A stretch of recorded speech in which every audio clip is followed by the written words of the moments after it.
I'm Rob Skinner, and this is the Rob Skinner Podcast. In this episode, I talked to ryanapainter, who leads a church in Cleveland, Ohio. I know Ryan from right before COVID. He invited me to come out and speak and for us to do a seminar for his church, and then COVID shut down everything, so we weren't able to get out there, but we did do an online seminar after that, and then he arranged for me to stay over in Cleveland with a family there while I was on my cross-country motorcycle trip. And so we've become friends over the distance. But recently, Ryan's been experiencing some great spiritual victories in his church and has been seeing God move in a powerful way. And I thought we've got to get him online here to share what God is doing there in Cleveland. All this and more on the Rob Skinner Podcast.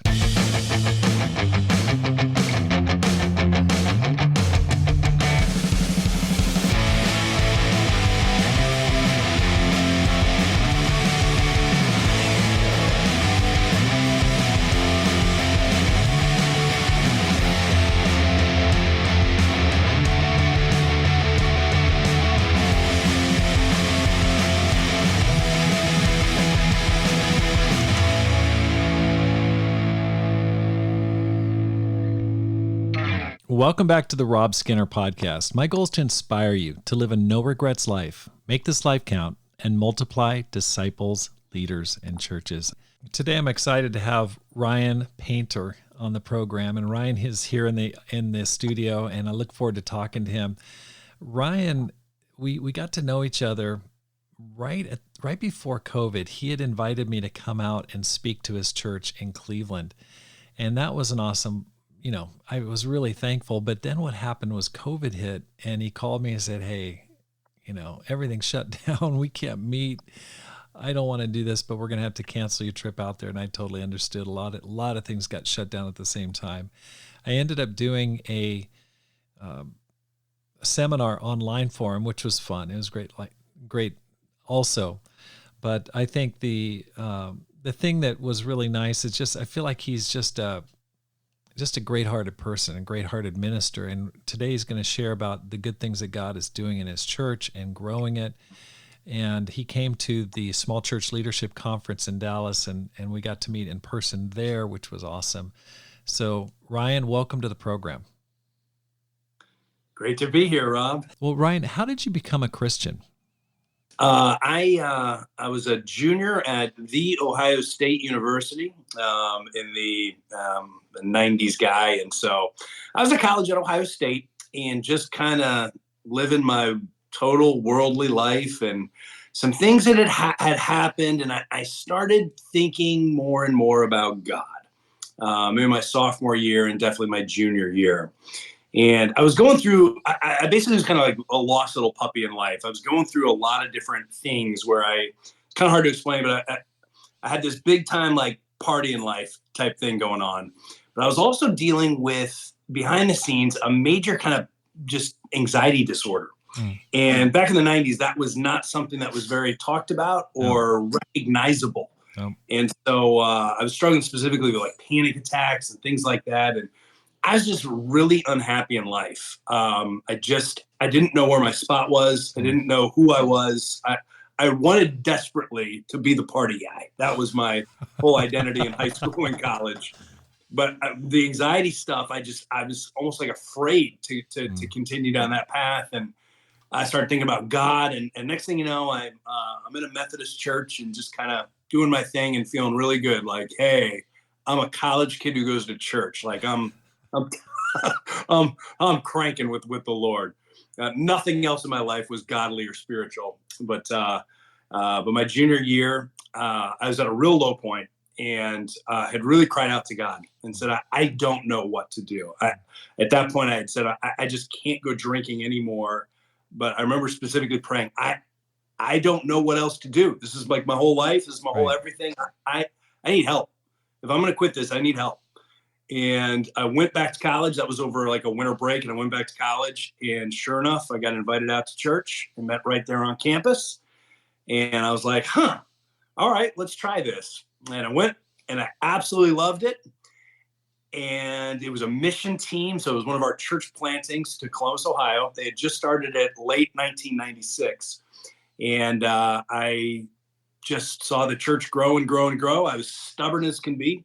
They kept asking me to do Bible studies, and I kept telling them, no, no, no.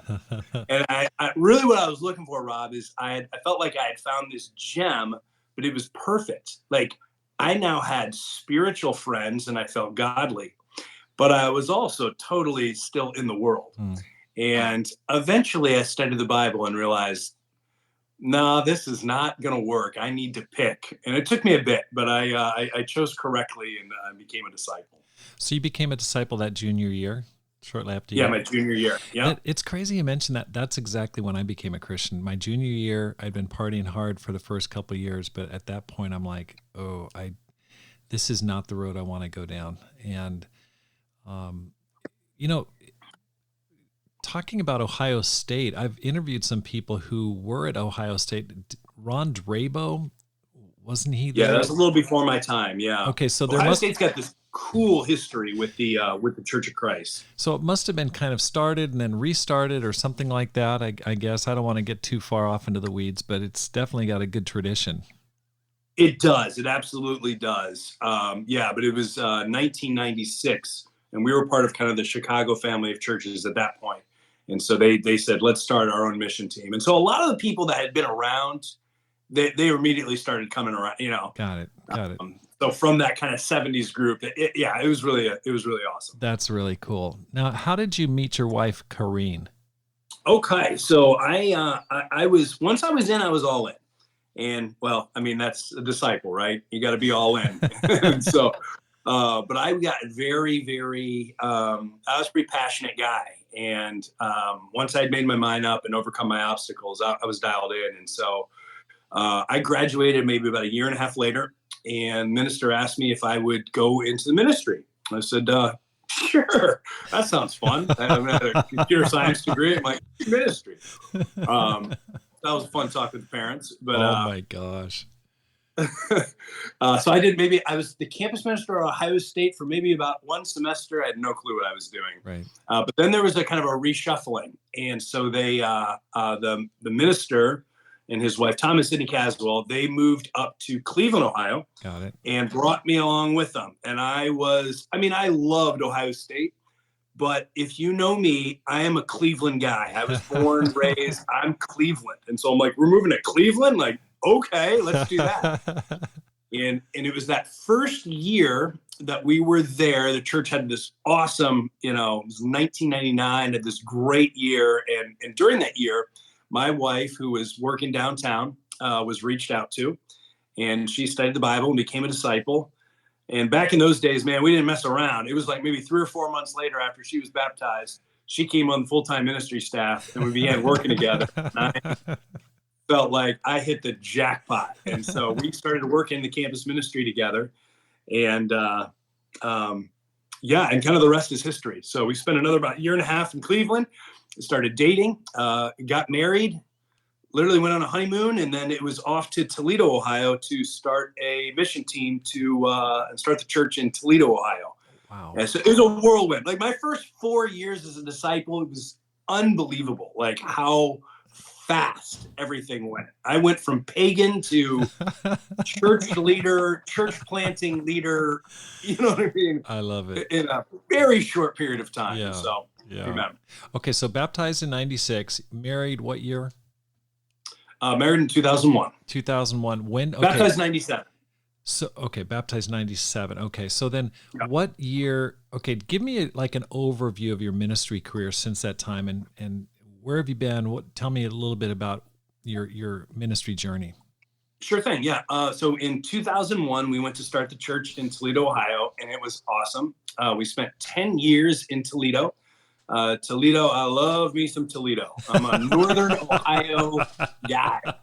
And so both my children were born in Toledo. Toledo's about 2 hours away, a little less than 2 hours away from Cleveland, to Cleveland's west. And we were there for about 10 years. I then started experiencing some real challenges, back to kind of the anxiety stuff that I had mentioned before. That's a whole nother podcast, but I basically got to a point where I'm like, I don't know if I can continue to do ministry. And my friend Tom, who had led the church in Cleveland, he was out in New England. and he threw me a lifeline and said, "Hey man, why don't you come out here? We'd like to hire you as the campus minister here in Worcester, Massachusetts, and kind of rehab, if you will, from with all the anxiety issues that I was having. And, won't have to preach as much, take the pressure off." And that really saved my ministry career. So we went out to Worcester for 5 years and it's kind of dealt with a lot of stuff. And then about, like I said, 5 years later, all of a sudden I get a call from the minister in Cleveland, and he said, "Hey, looks like I'm going to be moving out to Denver. Would you be interested in moving to Cleveland and leading the church?" And I was like, oh my goodness. At that point, I really, really wanted to, but I interviewed and got the job, and I've been here for moved here in 2017. So it's been about, what is this, year number 8 for us here in Cleveland. Wow. Okay. So 8 years in Cleveland now. Let's go a little bit back to this whole anxiety, panic attack. Ministry is like loaded with pressure. I mean, yeah. I mean, Paul writes about it. He says, daily I feel the pressure for all the churches. I mean, there's just anxiety baked into the job description. What were you experiencing? What was going on in your private life? And how did you alleviate it? What kind of treatment did you get? What kind of diagnosis did you have? What helped? Yeah, it's really interesting because me and anxiety, I'm a pretty carefree guy. Like hey, right. You want to go to the ministry? Sure, you seem like that. Hey, right. Let's do this. Let's do that. So I am not a worrywart. That's not my thing. I have a very specialized problem where I can have these panic attacks. And a panic attack it's just a horrendous thing. And it's even worse when you don't know what it is. And so when I was in college, I started experiencing these panic attacks. First one, I went out and I was high as a kite one time. And and that was my first ever one. Just marijuana. And actually, that's actually oftentimes how people get a panic disorder introduced into their life. It's from kind of a bad drug experience. And that's exactly what happened to me.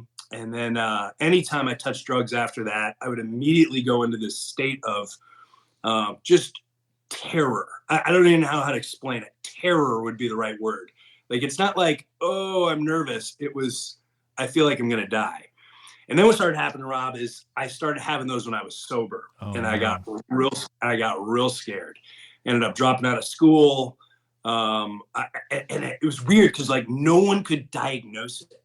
And so I started to think I'm losing my mind. Right. And this is all when I was, 19, that sort of thing. And I mean, I'm grateful for it because it helped me to find God. But I was such in a bad state. And that I remember I remember when I was in college, I went to first class and they gave kind of the syllabus and they said at the end of the semester, you're going to have to give a presentation in front of these 20 people. And I immediately go drop the class. I'm like, I cannot talk in front of anyone.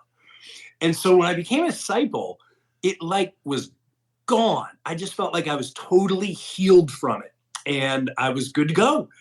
And so going to the ministry, sure. I'm like, it was wild. It was this wild turnaround where I had no fear again. And then once the pressure of ministry started mounting, maybe about year 8 in Toledo, it came back with a vengeance.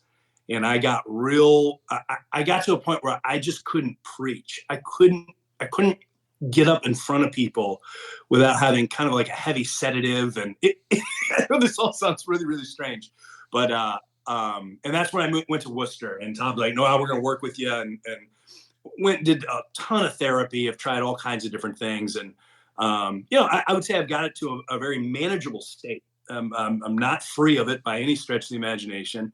But I've definitely got this thing pretty well managed, if that makes sense. So it's still a struggle, but obviously I'm 47. I've been doing this since I've been 20. So what do you do? What do you do now when you feel a panic attack coming on, when you feel the anxiety rising? You said oh, here it comes. What's your routine? What's your oh man, I've worked on this forever. So the thing about panic is it's really strange. You're not actually afraid you're going to die. You're afraid you're going to be humiliated. This is the best way to explain it. The person people struggle with panic on airplanes, right? They're not afraid they're going to die. They're afraid they're going to upset everyone by having to reroute the plane. You know what I mean?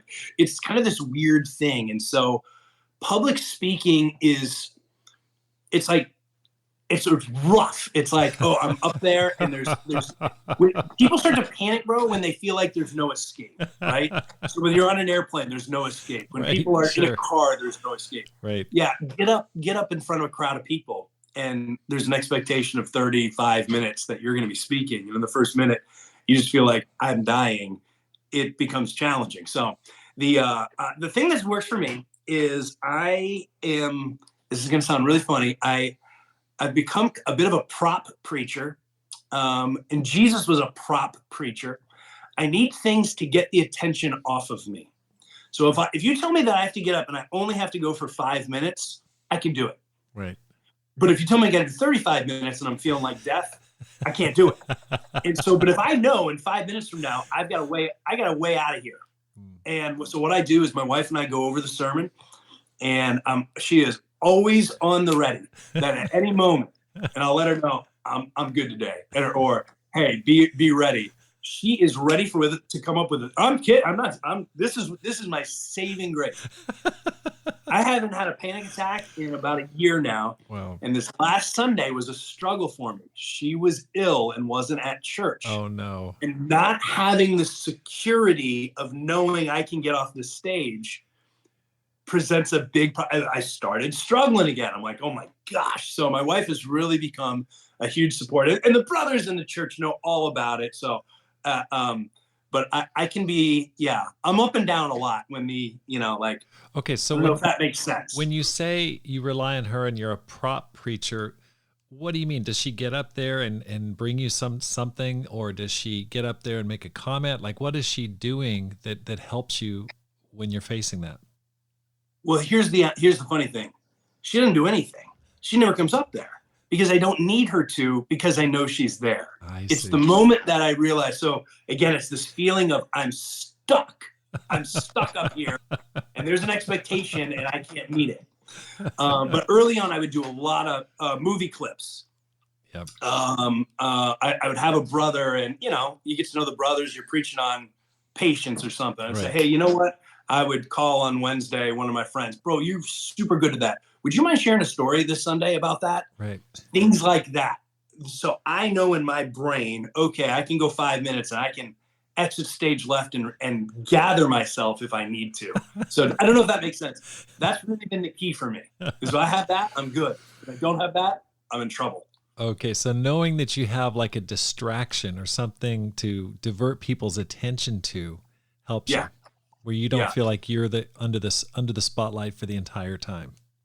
Right. Okay. Bro, I'm in the wrong profession. I'm like the guy working on the towers in New York City in the 30s, and he's afraid of heights. This is not a good combo. Well, I really, amen. We're making it work. I appreciate you carrying your cross in a difficult area. I mean, that's tough. I mean, there are so many times I'm up there preaching, I'm going, oh, this is tanking. I've got my running dialogue going on this. It's almost like a little, script going on just down the side while I'm talking to myself. Oh, nope, that person's out of it. They're not listening. They're checked out. Oh my gosh, this is it's bad. Two places at one time, right? Exactly. Yeah, that's me as well, because I am speaking.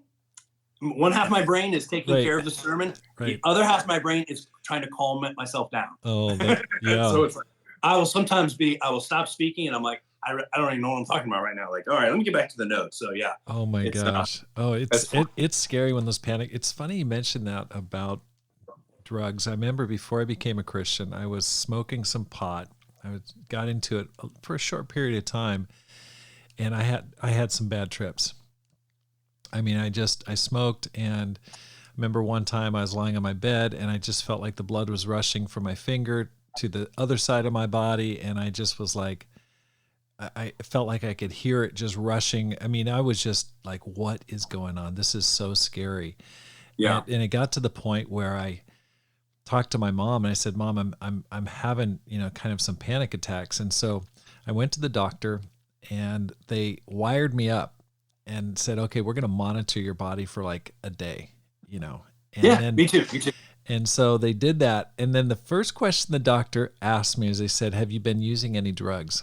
And I said, yeah, me too. I said, nope, I haven't, and so, well, they monitored me for a day. Of course, I wasn't smoking pot or doing any drugs at the time. So nothing happened. And my mom's, my mom said, how'd it go? And I said, oh, they said, I'm okay.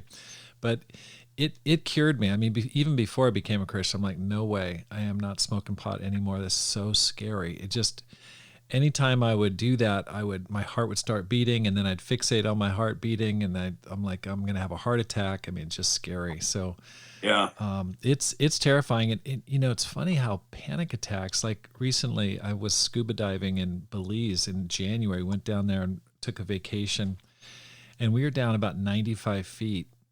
And, I have to really be careful because I can get a panic attack down deep, and the problem is you can't go to the surface right away. You literally can't have a panic attack down there. I mean, it's just not good. But I'm just sitting there having to breathe deeply and just calm myself down because it's scary. A couple of years ago, I was in Cozumel, and I went down, and Pam and I were holding hands, and I had a panic attack. And I just kind of shot for the surface. It wasn't good. I made it through. It didn't have any kind of the bends or decompression sickness, but I just got afraid because I didn't feel like I could catch my breath. But in any case, I feel for you because it's kind of interesting the parallels you're sharing here, because I've got some similar background to what you're talking about. Hey, yeah. Okay, all right. So that's impressive. So you were 8 years in Toledo, then you're 5 years in Worcester, Massachusetts, and then when did you come back to Cleveland? What year? 2017. Beginning of 2017, we started here in Cleveland. Okay, all right. What's amazing about Ohio? So many big cities. I just, I don't think too much. I'm a West Coast guy. I've been West Coast and Asia all my life. I mean, Dayton, Columbus, Cincinnati, Cleveland, so many big cities there. That it's a big state, lots of people, and a beautiful state. When I drove through there, or rode through there on my motorcycle trip 2020, I couldn't get over it. This is a beautiful state. I mean, just beautiful.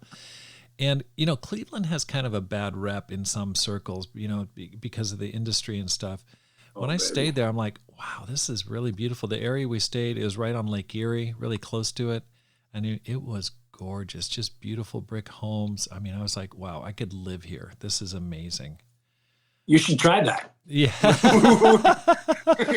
Let's get you out of here, brother. Anyway, okay.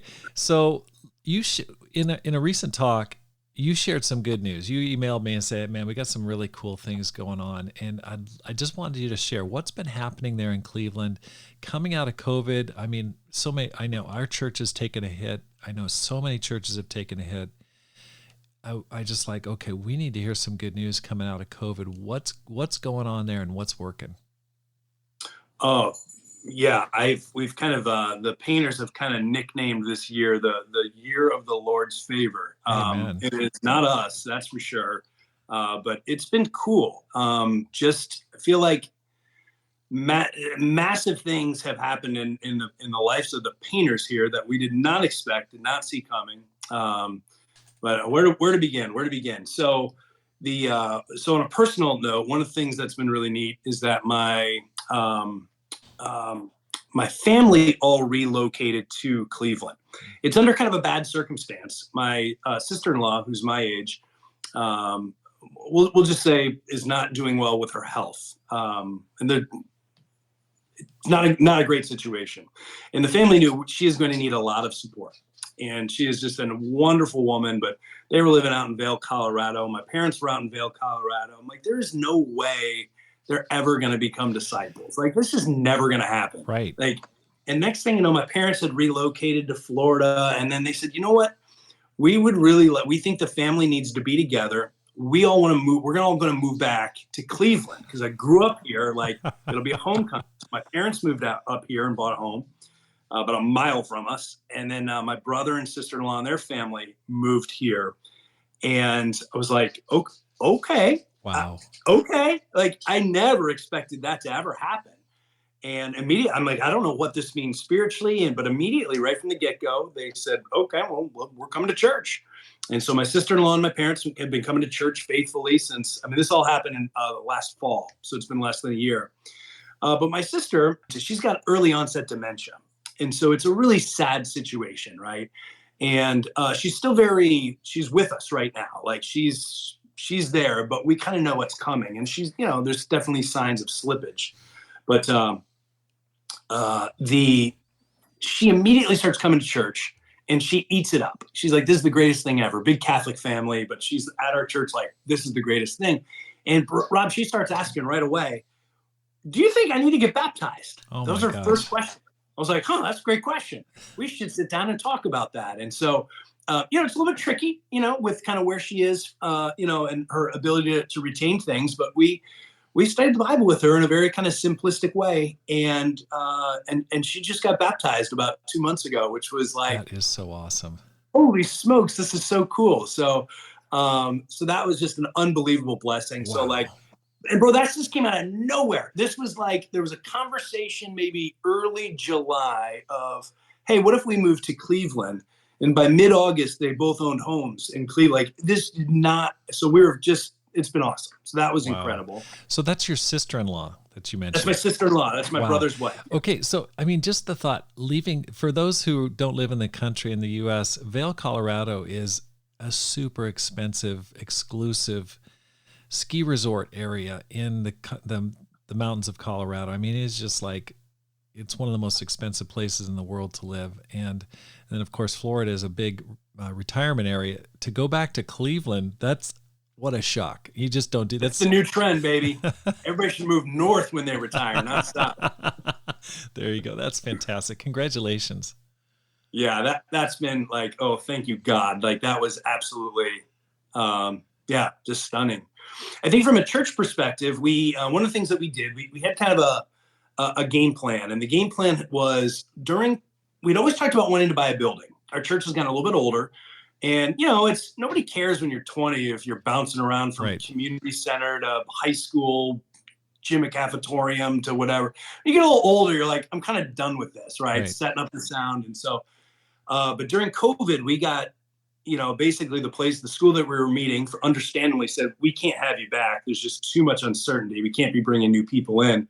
And so we were, in the desert for about a year, and everybody was, right, just doing kind of video sermons and stuff like that, which, by the way, for my anxiety was the greatest year ever. I can pre-record a sermon. Like, woo! I was a year without anxiety. I was fired up. But then we decided, hey, maybe now's the time to buy. And with, everything, anyway, we ended up with a spot in downtown Cleveland, about a mile from Cleveland State University. And that was, we were fortunate to find it, but that was kind of the game plan is what if we need to rebuild the youth, and what if we could get by, Cleveland's not a huge college town, but Cleveland State makes just too much sense in that the students that go there, I'd say 90% of them are from Cleveland, right? And 90% of them are going to stay in Cleveland. And so it just made too much sense. So we actually purchased a building, which was kind of unifying, right? Like we had to kind of rehab, this thing had to be rehabbed. So the brothers stayed busy during COVID. We were tearing down walls, and there's pictures of us with our suits on because there's mold, and we had a lot of fun with it. But the real turning point was we did this midweek, and I talked about, hey, we need to get younger, and I just felt like a broken record. Right. And a brother came up to me, and she emailed me that night, and it just had one question. And he said, thanks for the lesson. What's going to be different this time? And I know him. I love him. So it wasn't like, it wasn't a critical thing, but you'd have to know him to understand. And I went, ooh, I don't want to answer that, because I know what he's saying. He's saying we got to put the work in if we're going to do this. Right. And I do feel like God has gifted me, even though I'm old, to work with campus students. And I looked at my wife and said, George is right. I think we need to just we just need to become the campus ministers of this church and really make that our focus. And so we did. And we had one student. He was at Oberlin College, which is almost an hour away. More on that in a second. But my wife and I just said, okay, let's go there and let's pace ourselves, but let's try to reach. No, we didn't try to pace ourselves. We took 5 days and we reached out to 100 people for 5 days. Wow. And then we had our Bible talk and we didn't know what to expect. And there's no students in the group. It's just us. It's two old people. Wow. And we showed up and there was probably about 10 students. And bro, we've had a Bible talk going there ever since. And it was like, oh my goodness, this has been really, really cool. Wow. And we kind of slow played it the whole time, but we have our regular crew that comes. There was one gentleman who showed a lot of interest. And so we studied the Bible with him. And then next thing you know, he's taking the bus and he's coming to church with us. And then he starts bringing his younger brother. And his younger brother's more open than he is. And long story short, they were both baptized on the same day together. So we're like, see, the plan. It's more than just campus, right? You reach out to Cleveland State, you can really, family. So that was really cool. And then this brother at Oberlin kind of independently had told me before all this, he went out there and he was a freshman. And I'm like, is this guy going to stay faithful? How do you do this? He doesn't have a car. He's an hour away. But we're able to make it work. And by the end of his freshman year, he got really inspired. And he said, Ryan, I want to start a Bible talk here at Oberlin. And I said, okay, Dylan, we can do that. If you want to do it and you're going to commit to it, I'll come out here once a week and we'll do it. And so sure enough, that really aligned well with this new campus vision. And that's been the hot spot. There's been 3 people baptized at Oberlin College. Wow. And Oberlin College, bro, it's the most liberal college in all of Ohio. I've never seen anything quite like it. I've been to New England. I've seen liberal colleges. This one takes the cake. This is the most liberal. And so, so we've seen just a bunch of students get baptized. And then just kind of independently, like God's been working. There's a brother and his mother lives in Youngstown, Ohio, which is about an hour away. It's a little Bermuda Triangle thing going because we have a church in Akron and a church in Pittsburgh. And we kind of take turns whenever there's Youngstown baptisms, but it's Cleveland's turn. So his mother got baptized in Youngstown and then baptized her, I'm going to mess this up. Is it her niece? Anyway, so we all of a sudden have 2 disciples in Youngstown, which is really neat. And, and just kind of other things, just people kind of coming out of the woodwork. And we've had 9 people baptized this year, which for us has been, we started the year with 85. And so having 9 baptisms, and then another couple came over from, the quote unquote traditional Church of Christ. And they've been coming for a year and they placed membership with us. And it's just been like, hey, we're almost back to 100. It's been a really good year. Oh, so you started the year in your church at 85. You've had 9 baptisms. Yeah. Okay. So let's just be clear. Sure. Okay. These years have been rough in Cleveland. When we came here, there was 120 disciples. So please don't look at me and go, wow, there's been 6 very lean years of non-growth, right. Where we are going the wrong way. And just feel like this year is the year of the Lord's favor. Like, oh my goodness. And even this week, I got 2 more people that just contacted me online, and a brother from LA. Hey, my nephew has been studying. He wants to get baptized. He lives in Cleveland. Like, it's just been kind of one of those years where things are just going well. That is so exciting. That's great. Well, I know we took a hit after COVID and our membership dropped, and it's, I think many, many churches, if they're being honest, have really experienced some decline and a negative direction because of COVID and just the after effect of that. But if you could break it down for me, like if a person wants to get their church revived, has experienced, maybe they're leading a small church or a mission, and things have not gone well for a while. And they're like, man, I got to bootstrap my church. I've got to see something happen. What could they do? What would you advise them to do? What did you do? And what could they adopt from what you did? What would you say to do? I would say, and this pertaining to me, this is what I would tell myself. Okay. Get focused on something evangelistically. Okay. Whatever that thing is, right. Just go get focused on it. What happens to me, Rob, is I feel like I can thrive much better in a situation where I'm a campus minister, where right. the target is right in front of you. Right. Leading a church is tricky, right? Oh, right. I want this target. oh my goodness, my friend is sick and he's in the hospital, Right. and Ryan, will you go visit him? And Right. oh my goodness, this person no longer wants to be in the song ministry. We don't have a song leader anymore.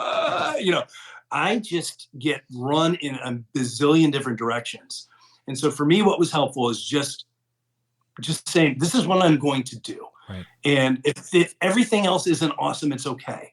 I can't make everything awesome. I'm going to get really focused in this area. Right. And our church is great. We have 85. We're not sitting here with 15 people. Right. 85, there's a lot of great people who are doing Right. tons of work in the church. But I would say get focused and find your passion. You know what I mean? Like, I've always said, when I don't have a vision, I am flopping. And God is sending me to do this. That gets me up in the morning. I get fired up about that. Right. You had like 3 baptisms at Oberlin? At Oberlin College, yeah. And then you've had some at Cleveland State? Yep, Cleveland State, yep. A couple there, and then a couple in Youngstown, which is kind of in between 3 other churches in Ohio. Yeah, those aren't campuses, but those are not campus students, but yeah. So I think it's been 4 college students, and then the guy's younger brother, who's a junior in high school. Anyway, he's just kind of roped into the campus. He's with us. That is so cool. And then how having 9 baptisms in it, I mean, to see like over 10% of your membership baptisms, that's amazing. How's that affected the spirit of your church overall? It's been phenomenal. For better or for worse, it's funny. I've always kind of said I'm not like a Sunday baptism guy. I'm like, hey, when someone's ready, they're ready. Let's do it. I understand that there's something powerful, though, about the Sunday morning baptism. And most of these have been baptized, on Sunday mornings in front of the church. And the latest one was super exciting because it was the 2 brothers who got baptized together. Wow. And then there was another guy, unrelated to them, but a student at Oberlin. And to see 3 young men, they were all under the age of 20, up there in kind of our aging church. That church was fired up. Wow. It was exciting. It was like, oh my, and it's just, I don't know, there's something cool in any time in life when you try to put together a plan and it actually kind of starts to work. Yeah. It's just super exciting. It's like, it's working. That's right. We're adding younger people. Hey. That's right. Well, especially when that person said, hey, how's it going to be different this time? Now, have you gone back to that person and said, hey, I told you so? No. No, man, that's George Willie. That's E.F. Hutton. You don't talk back to E.F. Hutton. When he doesn't say much, but when he says something, you take it to heart. But it must have felt so good though to George. It must have been felt so good though to actually have risen to the challenge and said, hey, you know what, God came through, and look at that. That's right. That's great. What motivates you? What gets you up in the morning? I mean, you're 47, you've been in the ministry a while, you've gone through some tough times, and yet you're winning. I mean, God is moving, you're seeing souls saved, you feel like you're fulfilling your purpose. What's motivating you? How do you, it's easy when you start feeling like it's going down to just kind of crawl into a hole. How do you dig deep for motivation? Yeah. And I've been in the hole a long time. It's not been going good for me for a long time. I would say my motivation, all right, I hope this doesn't sound like I'm, kissing up too much. I think you've been a huge motivation, Rob. I'm serious. During COVID, the era of the spiritual podcast started popping up. And in our family of churches, there was a lot of ones that were calling into question a lot of things. And I was finding myself getting really, really irritated by those and really like, I don't like, I was really trying to listen to him, but it was rough. It just was in a very bad spot. And I talked to the brother who was discipling me, Doug Lambert. He said, Ryan, you got to get off those stinking podcasts. Like you are getting so worked up about everything, but it's not about Cleveland. Like, go get worked up about your church, would you? I'm like, amen. Right. And I stumbled on the Rob Skinner podcast, and it was like, oh, okay, this I can do. This is positive. Like, I felt like there's a lot of reflection that's been going on. That's not all bad. Please don't paint me as the guy of course. that's like, hates any, like, Right. no, I don't want to be the old wineskin, right? I do want to listen to people and all that. But it was really taking a toll on me. And I just felt like a positive, encouraging type thing that you were putting out there. And your spirit was unique in that I feel like I share your spirit, but I had lost it. Like, you're like, hey, how are we going to get to 1 million people? Right. That's my kind of talk. Like, I love those types of conversations. And so that really helped me. Even this last thing, I told your wife, we didn't have the money to go to Dallas. And but the way it worked out, I wanted to go to the conference, small church conference. I'd heard so much about it. I'd never been to one. And so my wife actually started traveling to Toledo to help out with their women's midweeks. And we were taking that mileage money. And that's how we got to the Dallas conference. I'm like, I told the church, I told the leaders, this is when I was not in a good spot. It was January of 23. I said, guys, I don't ask for much. You got to get me to Dallas. I just feel like there's something happening with these churches that I just need to be a part of. Yeah. And they were great. Cleveland helped out and all this, but we got there. But what was cool is I kind of had that the change had started to happen. And so I actually came into Dallas, not in a down spot, but in a pretty good spot. But so I would say that I need to be around encouraging people. Yeah. I need to be around people that have vision. I need that. If I don't have vision, what is it? When there's no vision, the people perish. That's right. I'm the people. I perish. Right. Wow. Well, thank you. I'd say that's a big part of it. And then kind of finding your own zone, right? Yeah. Like, all right, I'm old and I realize, but I'm still effective on campus. We're going to do that. I like that. So. Yeah. But you know what, Ryan? You're not old. You're 47. You're actually right in the middle of your prime. I consider the prime 40 to 60. You're in your prime years. You're in your best years of ministry in life, all of your experiences there, plus your health, and God is working in your life, which is so, so encouraging. What advice would you give to a person who wants to make this life count? My goodness. So I've been listening to your podcast a long time, and I thought, how am I going to answer that question? If I were ever on this podcast, how would I answer that question? I'm going to kind of come out of left field for this one. I would say, obviously, you got to devote your life to the Lord. But if I'm talking to disciples, people who have made Jesus the Lord of their life, I would say you got to have some fun. You got to enjoy your life. Right. Enjoy. There was times in life where I felt like ministry was like bricks without straw, right? Like, and those seasons happen, and that's okay. It's okay. Sometimes that happens, and you got to work hard, and there's not a lot in it. But I've kind of found my zone where I was always a very guilt-ridden minister. Do more, do this. Right. I just think you got to be able to find that balance. And so to make this life count, you devote your life to the Lord, but you got to love your life. Yeah. I don't want to be devoted to the Lord, and be dead man walking. No. You know what I mean? No way. Like, no, like, I don't want to be like that guy. No. I don't want to be like, you know what I mean? I want to live my life for the Lord, and I want people to be like attracted to that, right? Yes. Like, look, you get that was what one of the first things, my first observations about our church when I was 20 years old is these are the happiest Christians I've ever seen. Right. Like, I'm used to Christians kind of being these kind of stuffy people that are, like, I don't know, kind of out of touch. Right. And so I would say, whatever it is, find your lane, enjoy your life, enjoy your Christianity, and use whatever it is that your passions, and use that for God's glory. That's my answer today. I think that's such great advice. I mean, that just rings true for me. I'm like, you got to have some fun, because there's a lot of negative things in this world, and if you don't, you just get beaten down. And so I love that attitude, and I would just share that 100%. So it's been great talking to you and just getting to know you a little bit more. I go, wow, we got a lot of connections there. That's really, really interesting to me. I want to wish you all the best. Thank you so much for what an inspiring year you guys are having. And I hope that just spreads to all of our churches, that churches across the world are just experiencing that kind of thing. And especially in Western countries, I think it's really inspiring to see that kind of growth coming out of COVID. And so all the best to you, and I'll be praying for your work there. Thank you for joining me on the program. Thanks, Rob. Pleasure is all mine. And thanks for joining the program. It's been great to talk to you. Thank you for your support.